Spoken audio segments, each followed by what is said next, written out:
Thank you, Mr. Chairman. Thank you for holding this hearing. You know, we should be doing everything we can to help student loan borrowers repay their loans, and part of that is improving loan servicing. But if we want to make sure people can repay their student loan debts, shouldn't we start by doing what we can to reduce the size of their debt loads? Right now, the federal government is collecting loans at 6%, at 8%, at 9%, at 10%, and even higher. So what I'd like to do is I'd like to just ask a question about whether or not you could talk about the impact on people if we refinanced their student loans down to lower rates. And I thought, Mr. Gurumia, you might start that. Thank you, Senator, and thank you, Mr. Chairman. It would be a wonderful opportunity for have the opportunity to refinance my student loan. As I move into my 30s and would like to begin a family and buy a home, I would like to be able to have that opportunity. Yeah, and you talked about, Mr. Gurumia, you said you have a home mortgage, did you say? At what interest rate? I do not have a home Oh, mortgage. I'm sorry, I thought you said you had a car loan? I have a car loan at 1.9% At interest rate. 1.9%. And many car loans are offered at 0%. Yeah, And although we want to be careful about those. So, yeah. So Read closely. yeah. So it would make sense to me that maybe there are more options available to refinance at perhaps a lower rate. Thank Thank you. you. Mr. Hubbard, could you speak just a little bit about what the impact would be on people's lives Absolutely. if we brought down the interest rate on student loans? Thank you for the question, Senator. This is a huge problem right now. If you look at individuals who go into the service with existing debt to begin with, and then they're in the service, they have deployments, they have loss of protections, they're taken advantage of, and they can't even do anything about it. When you're in a combat zone, are you really thinking about your student loans? Probably not. That's a problem. On the back end, as you are potentially going for your education, you're, say, a reservist. You might not have the GI Bill, so you're taking out large loans. You're taking out those loans with very little information at your disposal, and you might have just been coming off active duty where it was very difficult to have access to anyone who even knew anything about getting that right information. So that makes it very complicated. You're not able to buy a house when you come out of your education. You're not able to invest in your retirement. That impact is when the GI Bill, the investment of the GI Bill is completely lost when you're mirrored in student debt. When you see what an individual can do without student debt, when they take advantage of the GI Bill, it's impressive. It really is impressive. You've got 25 to 30-year-olds buying houses for the first time. They're very young. They're investing in the future. And the impact of this is on the larger economy. But I would actually like to point out something that is not often looked at, and that's the issue of security. National security is a big problem with existing debt for veterans and service members. If a service member loses a clearance as a result of their high credit, their high student debts, that is a direct impact to the national security of the United States. So that's something that I think is worth looking at. One thing that is an issue that would be great, refinance would be terrific for service members. Unfortunately, the protections offered by SACRA are lost when a veteran goes to refinance their loans. And that's something that hasn't been addressed. Yeah, I think it's a very powerful point, and I appreciate it, because what we're talking about here is how the impact of student loan debt on individuals, and also, as you rightly point out, the impact on the larger economy. We've got studies now showing that it's causing people not to be able to buy homes, they're not able to start small businesses, they're not able to start their economic futures and build something strong. This is why more than 30 senators have introduced the Bank on Students Emergency Loan Refinancing Bill. We want to lower interest rates so that more people have a fair shot at getting started in life. I want to pick up on the point you made, though, Mr. Hubbard.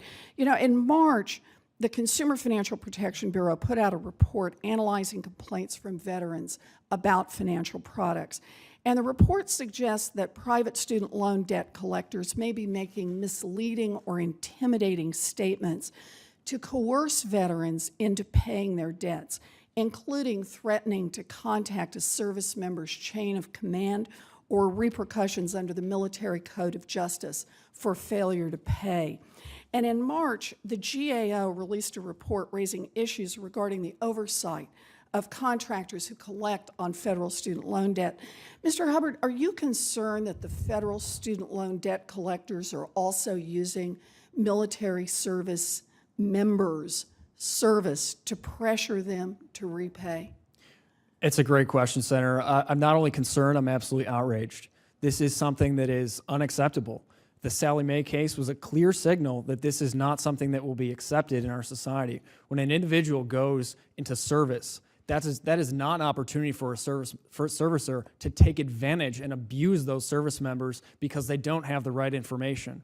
If you have an individual who doesn't have access to clear information and then somebody calls them offering what they believe is information, taking advantage of them, that's simply unacceptable. Well, thank you very much. You know, I remain deeply concerned that debt collectors for the federal student loan program are breaking the rules and misleading borrowers. If a borrower fails to pay a loan, the federal government should be able to collect, but contractors must be following the law and should not take advantage of people. I think this is an issue that deserves very serious attention. Thank you, Mr. Chairman. So we've talked a lot today about how federal investigators have uncovered serious problems with student loan servicers and collectors. Just recently, the GAO raised questions about federal debt collectors that are breaking the rules, and federal regulators have cited Sallie Mae for violating federal laws by overcharging service members on their student loans. Now, when loan servicers break the rules, they push borrowers to do things that are good for the bottom line of the servicer, but not good for the borrower. And ultimately, if students are not able to repay, then it's the taxpayers who will pick up the bill here. Part of the problem, as you've pointed out, is the rules are complex and it makes it hard for borrowers to know what they should expect from their servicers. But I want to ask the question from a little different angle, and that is, when a borrower thinks that something is wrong, thinks that maybe they haven't been told the truth or that someone has broken the law, where do they turn? Where do they go now? Ms. Hoover, how about if I start with you? Most of the time, the students now are going back to their financial aid office because they are so confused about where else to go. But the tragedy is that sometimes students don't do anything. Right. Well, fair enough. But in a small school like mine, we do due diligence and we continue corresponding with our students who are delinquent, so they do come back to us. But again, I'm a small school and that is not realistic for large schools. And the further people get out of school, I'm sure the less likely it is they're going back to their old financial aid offices to be able to get any help. So basically what you're telling me is you don't have much of any place to turn, or at least don't know of much of any place to turn. Until we had the Consumer Bureau Protection Agency, but again, the students are not aware of that, and it's again just the lack of not understanding or where to go. Yeah. Mr. Hubbard, how about for vets? Well, I would like to point out one scenario, if I can, Senator. There was a service member cited by the CFPB after they solicited comment on this very particular topic, and this individual went to lower, under SACRA, went to lower their loans to 6%. The servicer looked at their loans. Everything that was below 6% was raised. Oh. That 6% did not get lowered. This individual made a call and in the end had all of their loans raised as a result. That's a prime example of what happens.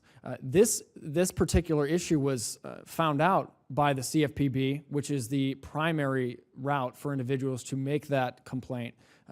Since the Consumer Bureau has come out and been soliciting this information, these stories have come out in droves.